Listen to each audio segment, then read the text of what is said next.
Okay, gravy. Gotta have butter. B-U-T-T-E-R. Butter. And then you gotta have flour. And you can use any kind of flour. You can use rice flour, coconut flour, gluten-free flour, just as long as some sort of a flour. And that is the key to the beginning of gravy. Now, if you have cooked something like pork chops in some oil, once the pork chops are done cooking, you could get a couple tablespoons of the oil, because it's going to have the flavoring of the pork chops in it, to use in place of or in combination with your butter. So, the first thing you're going to want to do is melt your butter. So once you get your fire going, and it doesn't matter, probably about a medium heat. You don't want it too low, but you don't want it too freaking hot either. So a medium. And it's hard for you to judge on mine because I got uneven flame and it's propane, so it's going to look different on yours. Alright, and I start with, I don't know, 2 to 4 tablespoons of butter, and depending on how much gravy you really want to make, doesn't matter too much. Oh, and you can use either water or milk depending on the kind of gravy you want to make. If it's a beef gravy and you want it to be dark, then you're probably going to just use water and whatever stock you have. If you've got chicken broth or beef broth, or if you've made roast beef in the crock pot, or you've made it some sort of a beef in the stove, or whatever, the juices off of that you're going to want to use as your liquid source for your gravy. In this particular case, I love white gravy more than dark, so I usually use milk as my liquid source. So I'm going to grab the milk.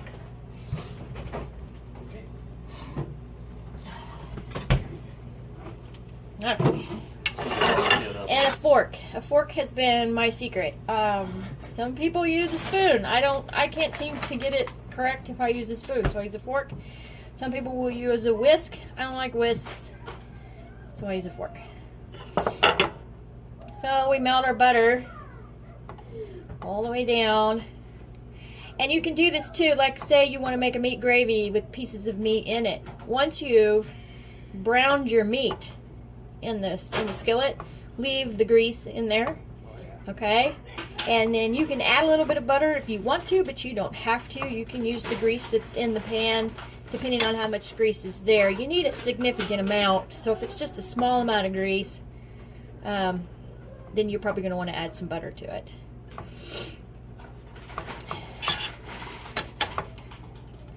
So if your meat is in there already, leave your meat in there with your grease. Touch your meat. Okay, so once your butter is all melted, you don't want chunks in there because that will cause a problem. So make sure your butter is completely melted. And I know you're probably watching this by yourself for the first time, but I'd suggest trying it with me the next few times. And then the next time I make a meat gravy with meat in it, I'll show you how to do that too, just so you know. Okay, so my butter is completely melted. And then I'm going to grab my flour. Voila. And I don't measure. I just take a handful.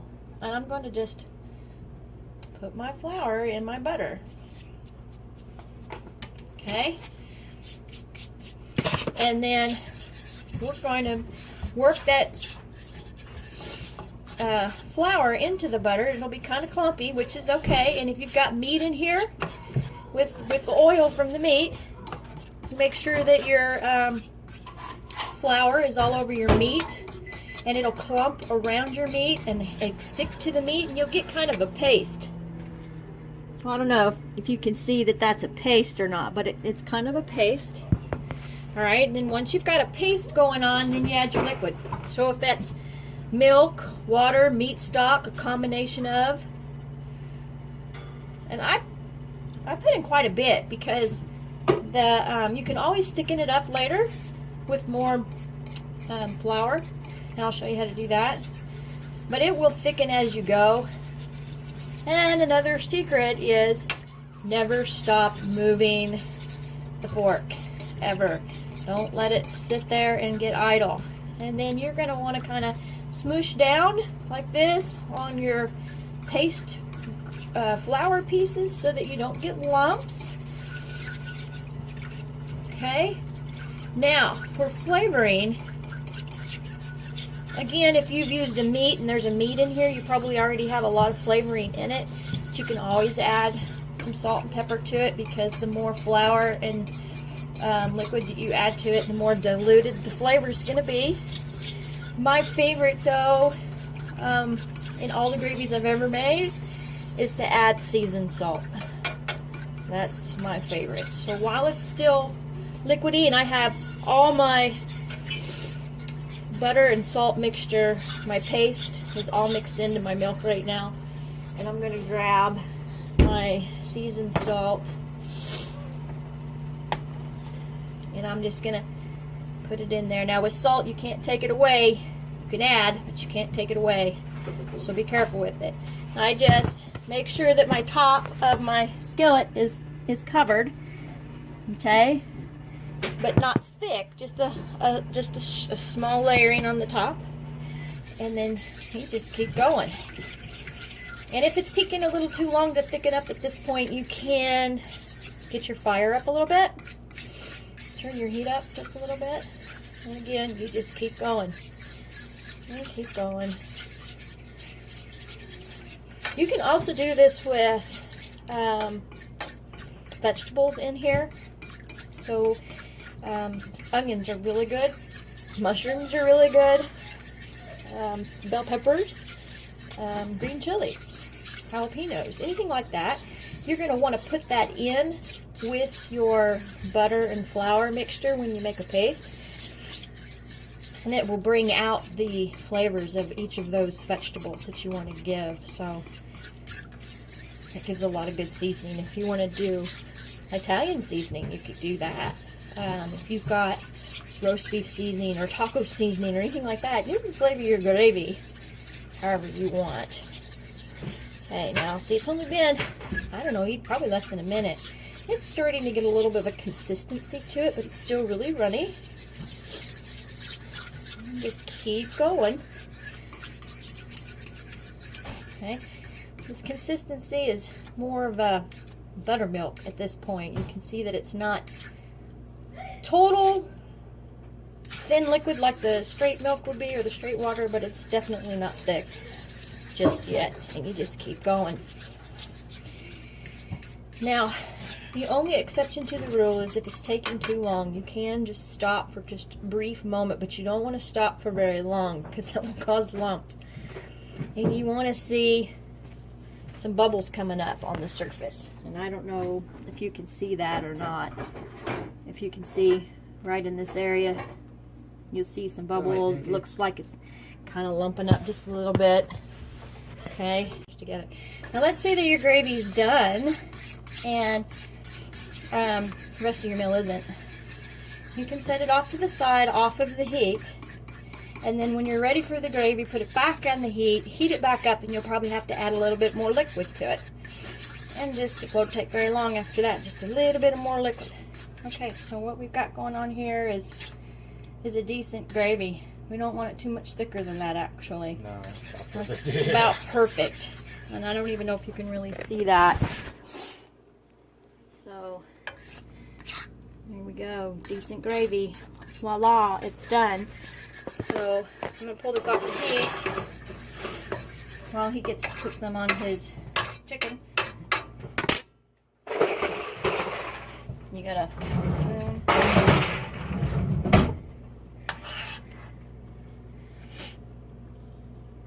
And now we're waiting on the eggs.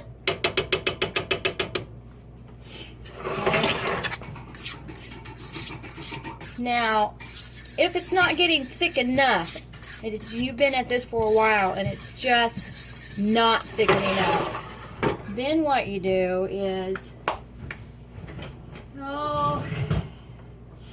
get yourself a, I don't know where it went, I'll just use this. Get yourself a cup, a little bit of water. Not much, you don't need much, just a little bit of water. And you're gonna put some flour in the water. Because if you put the flour directly into your gravy, you will have lumps, period. And then just smoosh it around in there. Of course, you can use a spoon if you want to, or your fork. But you want to mix it up, and you want a paste, kind of, okay? Make sure that there's no lumps in your paste. That's why I like to use my fingers. And then once the lumps are all gone, then add it to the gravy that you've already started. And this will again dilute the flavor, so you'll have to add more seasoning to it, but this will help thicken it up and will alleviate the lumps because you already did that in the water.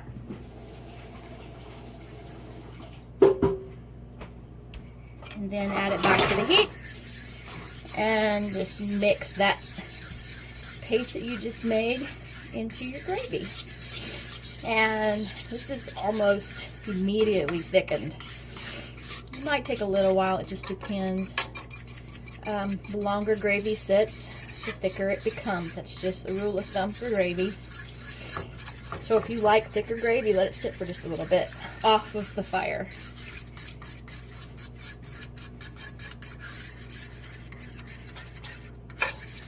Put it all in there. Okay, so now you can see how I got a much thicker gravy than what it was before. Okay, and again, if it thickens up too much and it becomes like pancakes or something, just add a little bit of water or milk or whatever liquid stock you're using. Okay, make sure you taste it. Kind of salty. I probably put a little bit too much salt in it. That's the only thing you gotta really be careful about. So you can add more flour water mixture to try to eliminate some of that.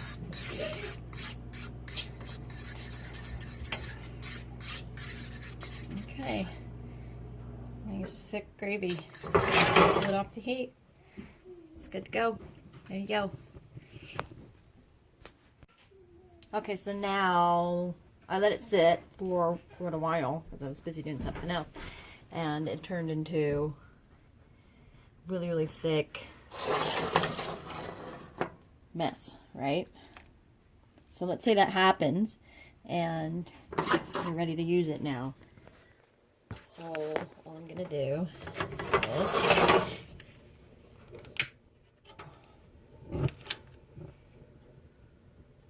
add some more liquid.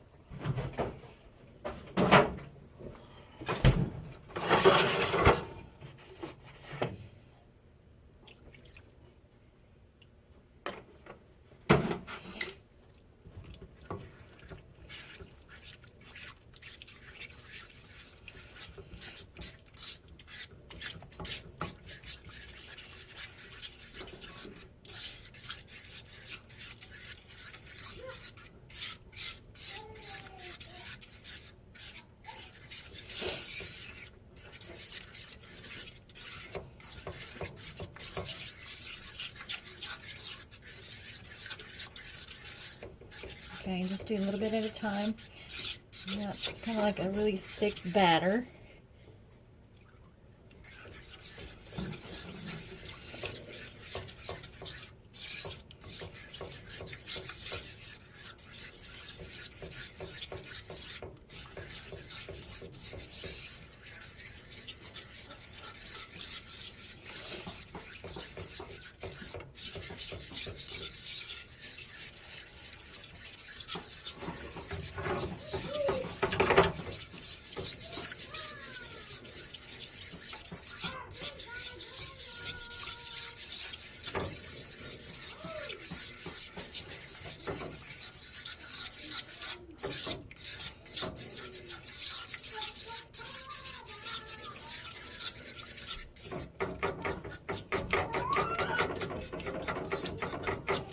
Get all the lumps out if there are any. Decide what consistency you want it at. You just keep adding liquid till you get to that consistency. It's kind of clumpy still.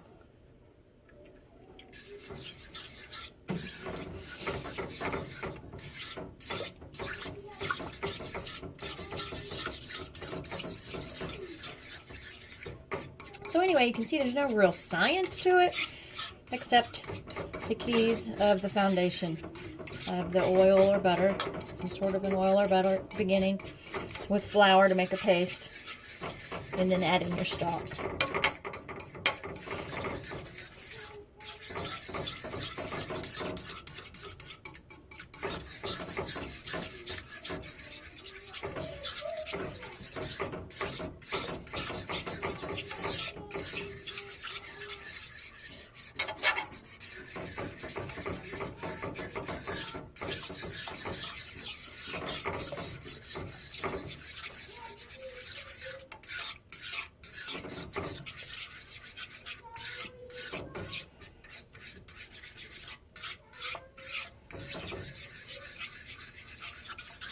And since I added more milk, I'm gonna taste it.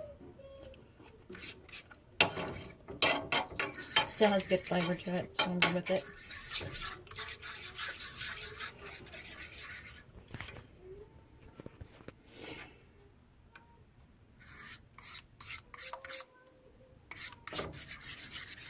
There we go.